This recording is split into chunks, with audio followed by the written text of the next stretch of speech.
Hello Guardians, N7 here, and this is going to be a breakdown of what builds I'll be running in the day 1 raid for that's happening a little bit later today. So let's go ahead and get into it.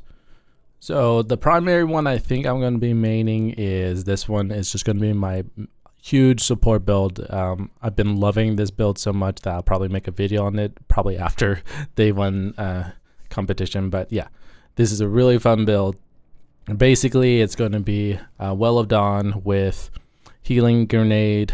I'm doing Memory of Embers, Mercy, Benevolence, Empyrean, and Blistering.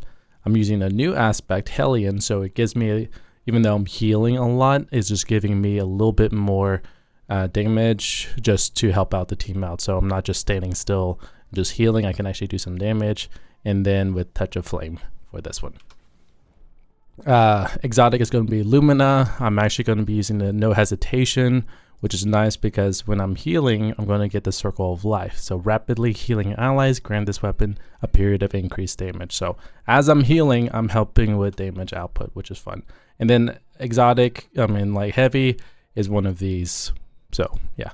But then the main one is the Speaker's Sight, which Healing Grenades spawn a restorative turrets. Healing allies occasionally spawns an orb of power. So I'm generating orbs of power. Also healing, and what's fun about the turret is that it just shoots out the healing orbs to anyone who's nearby. It actually has a very good distance to it as well. And so that is proccing healing, which is then, let's see here.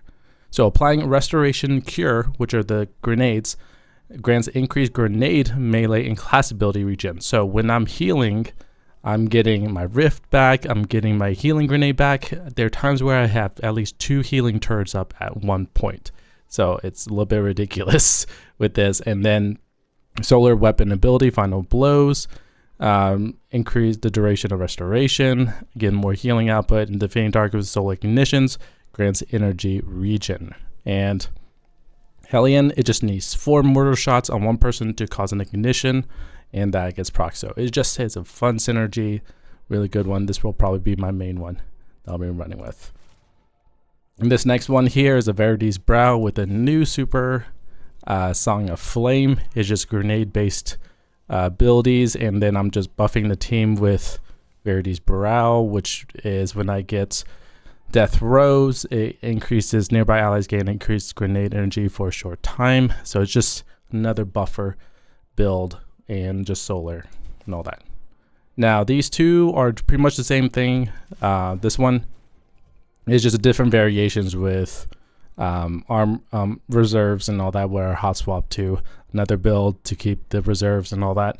But there's a Nezarec Sin build with Prismatic. A lot of people are saying Prismatic might not be viable in day 1 raid, but with what I have unlocked so far, this is pretty good. I'm just doing Void based because the grenade is Void and Stasis.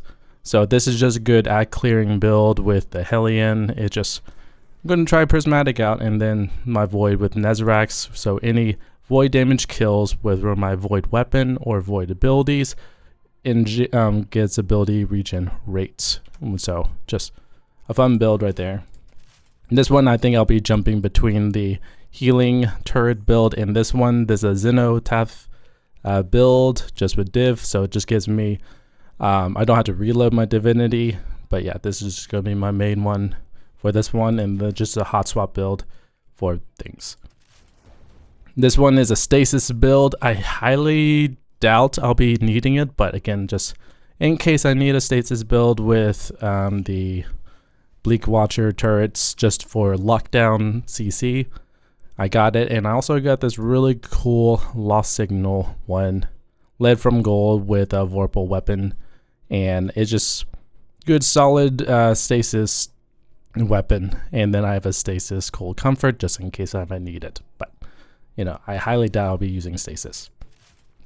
Now, the reason I have an Arc build is because for Root of Nightmares, when I did a day 1, there was a lot of ad density and people were struggling with ad clear, and this carried me through to the final boss when I was on ad clear duty.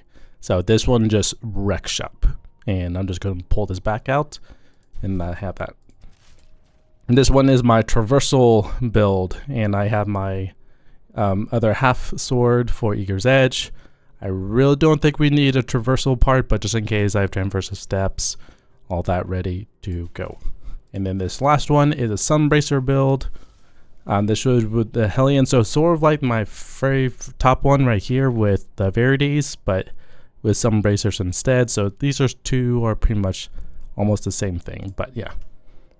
And that is my builds. Hopefully this was helpful, and good luck if you're participating in Day 1 raid.